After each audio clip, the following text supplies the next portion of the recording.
You're most welcome to this very episode of Entrepreneurs Hub. We are investors, we're entrepreneurs, we're here to help you grow your small and medium enterprise. And how do you do it? We sit down with experts and we listen to what they have in store for us. Experience is the best teacher, like they always say. Well, today it's a bit different. We're talking culture. We are not supposed to forget our roots as we get into the investment world.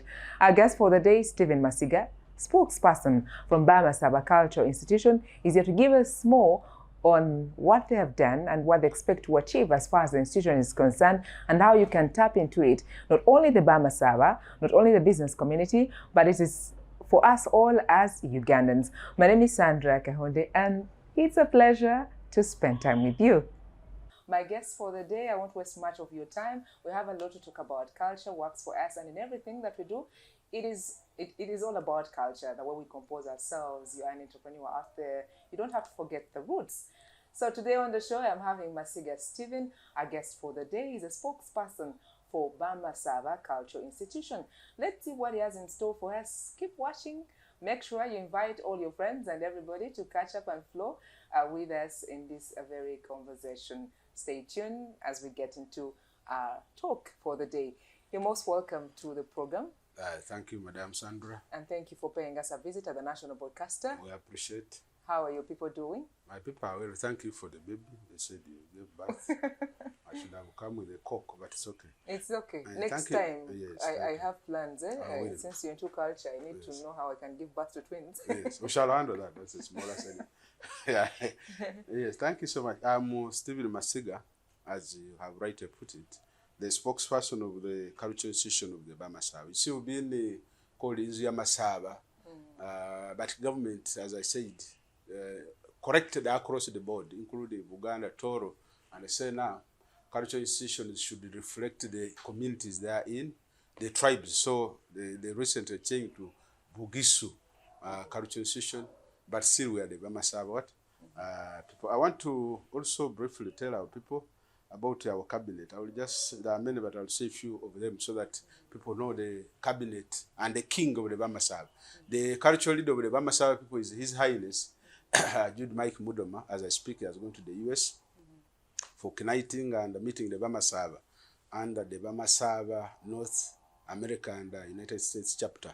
So they invited him, he's there. We have a prime minister we work with in the cultural institution, Right Honorable Dr. Paul Mambo. We have deputy prime ministers. We have Dr. Kosea Wambaka. We have Dr. Kiret Wandui. We have Dr. Sylvester Wakoli and Right Honorable Mutanji Emmanuel as our deputies. Then we have ministers and others. Myself, I'm the spokesperson of the cultural institution. We also have ministers for security, Khalid Massa, ministers for finance, Andrew, and the minister for the secretary to cabinet, among others. That's the team that work. They have various competencies. Somebody is good on finance, somebody is good on that. So it's a bigger team that the cultural leader has assembled, has put in place on authority of the Cultural Leaders Act. All these are done within the provisions of the Constitution, including the Constitution of Uganda, that allows him really to assemble manpower to assist him. So we have these ministers, as I said, Honorable Irene Mangari, she's our Minister for Public Engagements. Honorable Anthony Wanyoto is our Cabinet Secretary. And the Finance is Honorable Andrew Masaba, among others, the ministers we have. So it's good to use such a mechanism to inform our people out there about the teams. Because then you can also have charlatans, somebody who also pretends that is part of the cultural institution. I think it's good to put such details on in public domain for all our persons. We have the Attorney General of the cultural institution, Council Maserege, is an established lawyer, among us, and many others. Commissioner for Mr. Kulova, a former commissioner here, the ministry is our Minister for Education. So it is a very solid team. And a rich culture. And a rich culture. A rich culture. I want to know, yes. Are they hardworking? They are very hardworking. But and the Bugisu in general, They are very hardworking, and as I said, and are well behaved. I was even talking to my brother from Kavari.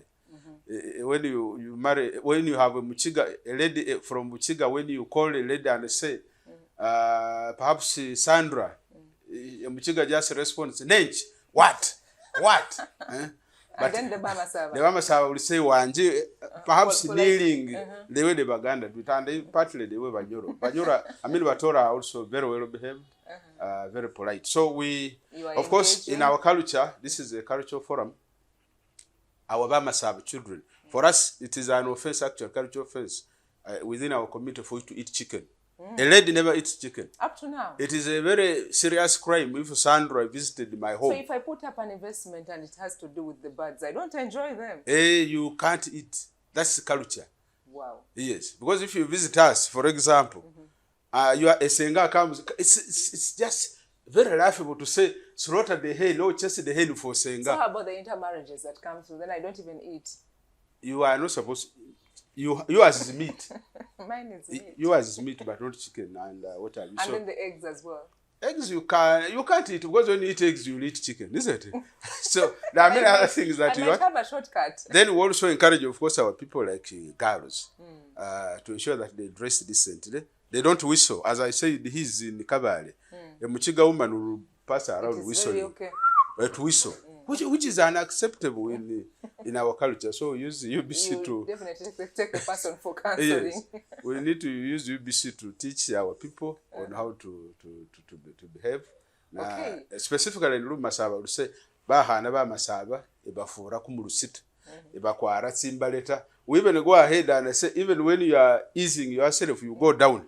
You must kneel, because I've seen listen, I saw some women while going to Sorry to teach. They were just standing and urinating. And they're very comfortable. And they're comfortable with it, which is very unacceptable in the context of culture. Maybe the resources were not in line with. So, yes, basically that is with our cabinet. So how long have you been in existence, the Bama Saba Cultural Institution, and at the end of it all, what you expect to achieve when it comes to the Ugandans getting to know you? You are very much aware that all these cultural institutions existed for a very long time, from the 60s. Even beyond, actually.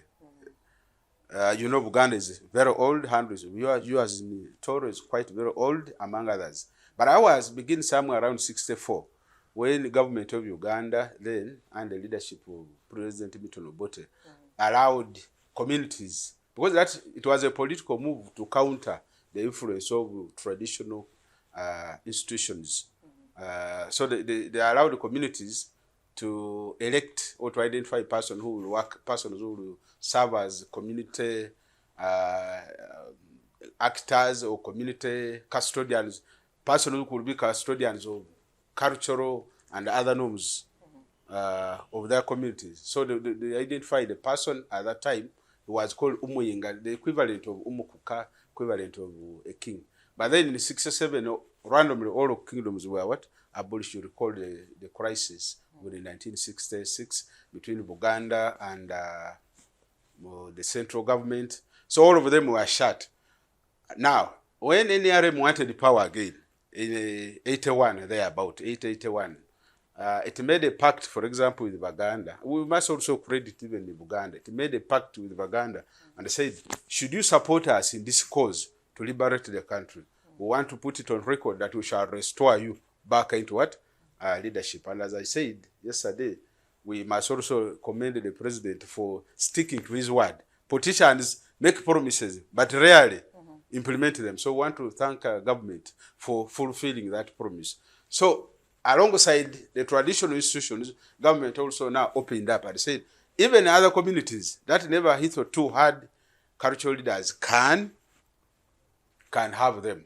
So the Bama Saba now begins around 2008 to 9 thereabout through an association. Because at that time, there was no enabling law. There was no law.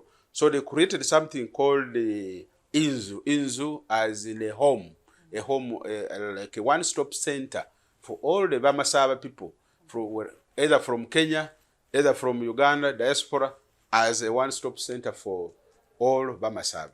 So we, however, fortunate enough, in around 2011, government now enacted a full-blown law in the form of the Cultural Leaders Act to make operative Article 246 of the Constitution that had already now okayed, because there was now a provision, but there was no enabling law. You know, a constitution alone, you cannot activate a constitution.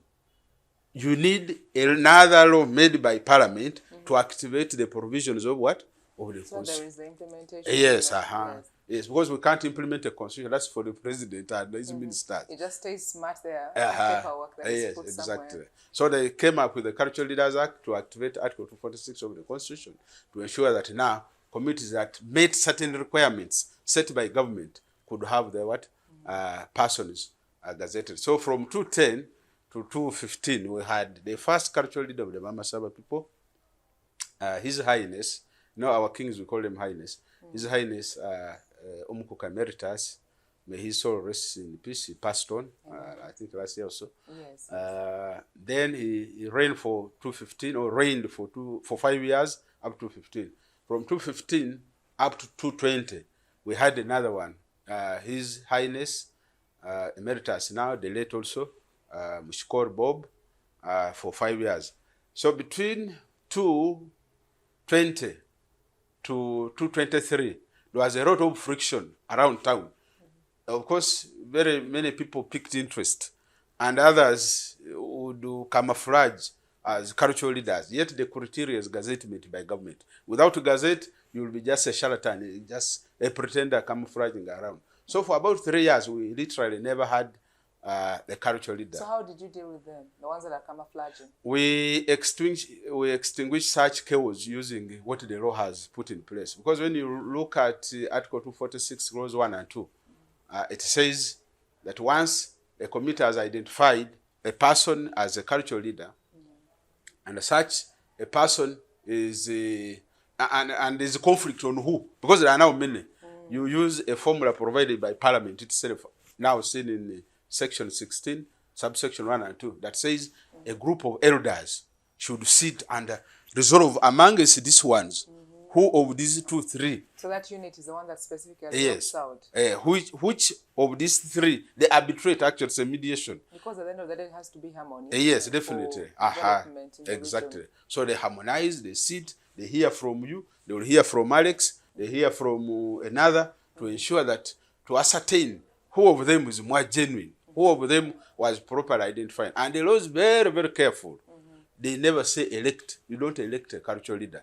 That's why the other time when there was some chaos, when Omukuka wanted to be impeached, people wanted to impeach the Omukuka of the Bamasai people. You cannot use a political process, because impeachment is a political process, which is a preserve of the president and the speaker of parliament. Be tough. Yes. So you cannot use a political process prescribed by the law to remove a cultural leader, because they're not elected. Yes. Well, yes. So let's quickly get to the issue of what you want to achieve. We as an institution. In the 2-3 now, after all these chaos that I've talked about, the Minister of Gender wrote to us and assigned one of the first Omukukas to mediate. After the mediation, they resolved and they gazetted the current Omukuka, who has now reigned for about 2 years. As a community, we have very many things that we feel we should give our people. So far, for the 2 years that the cultural leader and his cabinet have served our people, they have put up renovated the palace, added another annex, they have secured scholarships for the people. We are doing partnerships. For example, I told you about UNDP. Yes, where actually I'm just from UNDP. There's a meeting to ensure that we involve the youth in the tree planting in our communities. You are aware that youth don't have land. That's the thinking of the UNDP. But cultural institutions can secure land for the youth in our communities. So it is Uganda involved, Bamasaba involved, and Acholi involved, yes. It is an asset, and we are an entrepreneur. Sure, so I'm wondering, if you secure the land, how do I tap into that package? We have not secured the land, but we have the capacity to secure the land. So yes. that is the outcome. Yes. With the UNDP project. Yes, definitely. Okay. Then they will give seedlings, use university students, use community leaders and others to ensure that the youth are involved in the preservation of their You environments. save Yes. us some seedlings. It's fine. It's fine. Well, how are you going to gauge the impact of all this at the end of it all? Because you've been in existence for a while, and Yes. it is something that is ongoing. Yes. That the Bamasaba people have to tap in, and Ugandans in general. Yes. How are you going to assess the impact of the project?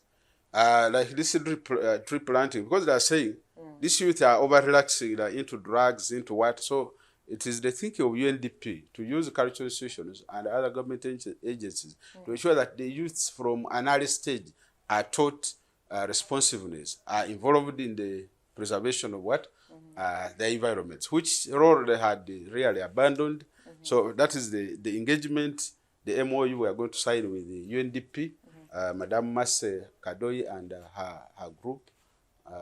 We, the Bamasaba, the Baganda, are also there. They are well represented. The Bacholi, His Highness, the King of Acholi, has also sent. We have our Prime Minister of Nzia Masaba, Omukuka Bamasaba, is also part of the engagement. Yes. Okay. Yes. How is your office? How is your office like? How is it like for you? I know you're passionate. Yes. And then you wish well for all the Bamasaba. Yes. And of course, with what you're doing and the project that you're handling in town right now. Yes. How is your office like? My office is... Because I'm sure you've gone to the ground and you go in every corner to make sure.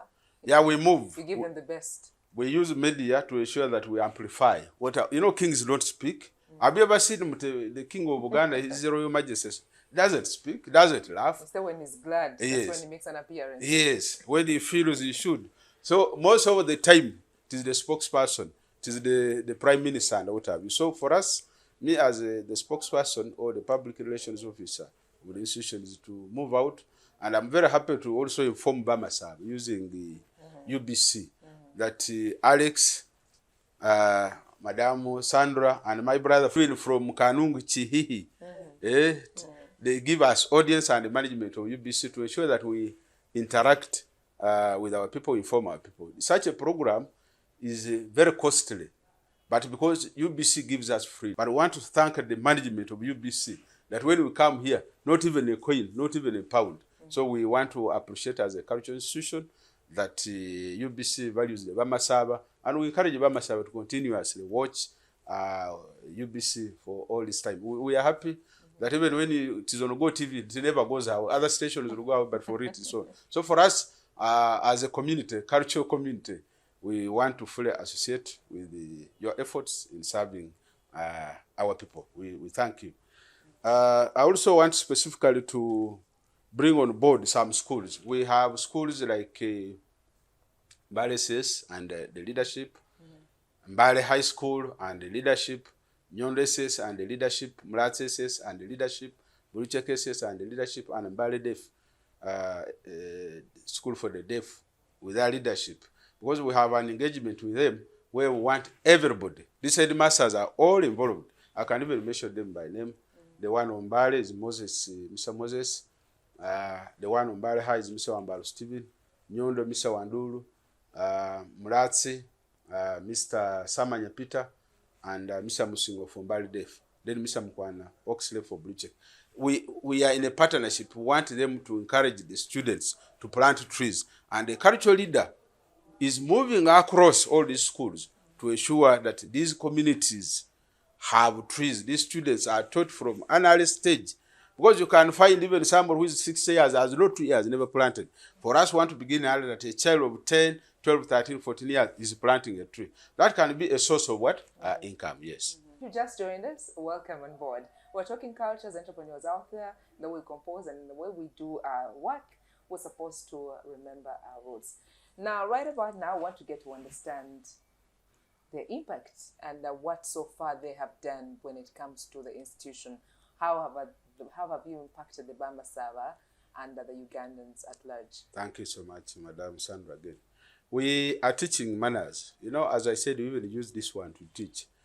Our achievement now, as we speak as a community, our people are taught manners. For example, you cannot stand while greeting the cultural leader. Yes, you can't. Ladies must kneel and greet His Highness. Of course, men can kneel. Is it? Men can, if you feel like, isn't it? There's a way they, of course, prostrate, like the way you see Baganda. If you naturally, culture does not dictate that men kneel before anybody. So our culture doesn't. But when somebody does it on his own volition, willingly, we have no issues with that. But we want to use UBC to specifically say kneeling should really be a preserve of women. We would think and guide now using UBC that men shouldn't kneel before the Omukuka. Men can humble themselves with some reasonable level of decorum and salute or greet the cultural leader. Our cultural leader, the leader will use titles like His Highness. Then you add the name. But if you use Rumasaba, Umukos, that is the His Highness. No. Once you use the Umukos is the equivalent to the title Highness. To the title Highness. Omukos. So if we are addressing, if you say Umukos, Owerukos, actually it is Owerukos. This Bachiga people have issues with such words, Owerukos. Yes. So His Highness, the Omukuka, 3 of the Bamasa people. So that's how we go along as a cultural institution, so that we appear to have decorum. Then our ministers are called honorables, like the prime minister is the right honorable. Then other ministers honorables. So it's that's decorum to ensure that you address each other with some reasonable respect. So women must not put on trousers. If we get you putting on trousers, we shall, of course, use the cultural, we shall determine the cultural methods. So there's a follow-up. I cannot try and run in town. Yes, you shouldn't put on yes, you must dress decently as a girl of Masaba, a daughter of Masaba. Because we also want you to bring respect to our culture. Culture is about respect. We don't do this, we don't do that. We don't circumcise women. Because I had people from Vumbo were saying they were in support of circumcision of females. Female genital mutilation was outlawed in Uganda, so it cannot be practiced. So Bamasaba don't do it. We have never done that one. Ours is circumcision for men. So that's quite important for our people out there to know. We, as a cultural institution, there are many issues. There are many issues we have achieved. Firstly, we managed to, as I said, to have the policy in place. We added on an annex, an extra one. We're also trying to talk to the Minister of Local Government to ensure that when Mbali Rural District leaves, all those buildings should be given to the cultural institution because it has very cultural and historical significance. Yes, so we want it to be given under to the cultural institution, to the leadership to manage it on behalf of of the people. You remember President Museveni was almost being killed that side, so we want that house to the cultural institution. We have also secured scholarships from Ibanda University to our people. We are talking to Makerere University to ensure that they give us scholarships. We are talking to IU. We are talking to a number of secondary schools so that we are able to help children who are unable to pay fees here and there. We also secured scholarships, masters and PhDs from the University of Western Cape, South Africa, and another university in the US. The University of West England, or Anglia as they call it, is in advanced stages to ensure that they design for us. They do architectural design for the construction of the museum and the palace. So we want to put up a proper palace at the cultural site.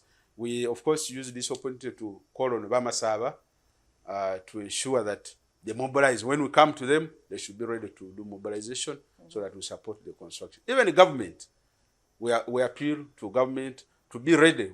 Anytime we are knocking on the door of the Prime Minister, Right Honorable Nabanja Robina, His Excellency the President, we shall knock. All ministries, even UBC, we shall come for bricks everywhere. Even him, for his Kinkizi, we shall come. Yes. No, it is well. We're here to inspire and spread love. Yes.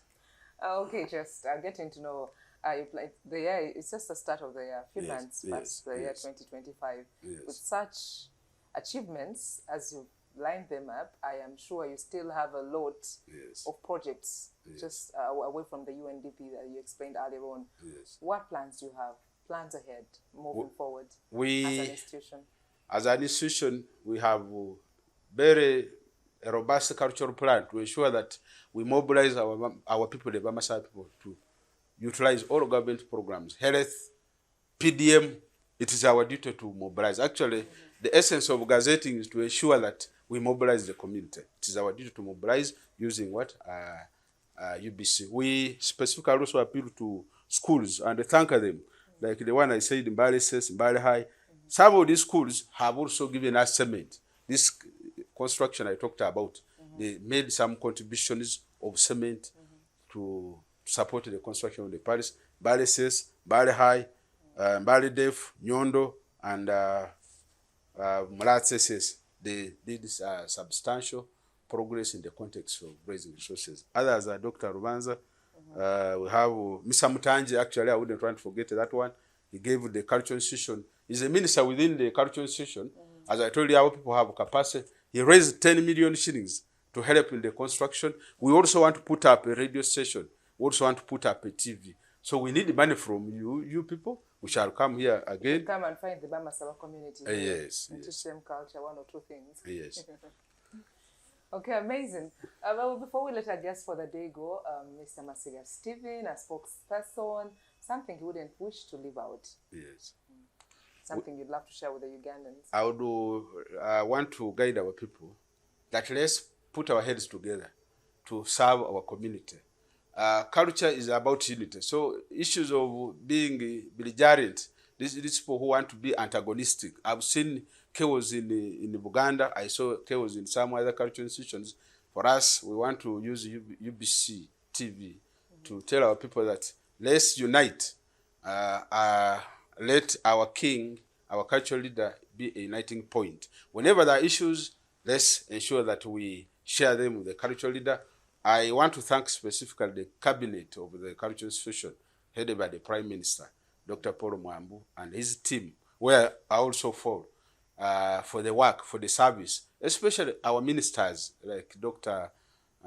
Kosea, Mr. Mutanji, Honorable Mutanji, Emmanuel, Deputy Prime Minister. They have made contributions to ensure that they sustain the cultural institution.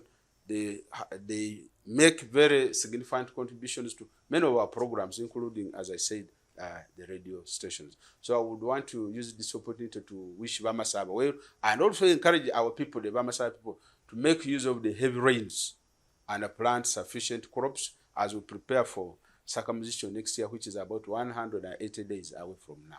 Thank you so much. What would you wish to leave behind? Is it legacy or inheritance? Well, as you carry on, think about that as you enjoy your day or as you lay back and retire for the day. It's always good to reflect and see what you want to achieve or what you wish for others. And right here on the Entrepreneurs Hub, that is what we do. We help you grow your small and medium enterprise. Well, I believe our guest for the day, Stephen Masiga, the spokesperson from Bamasaba Cultural Institution, has been an inspiration to you because that is what we do right here as the national broadcaster.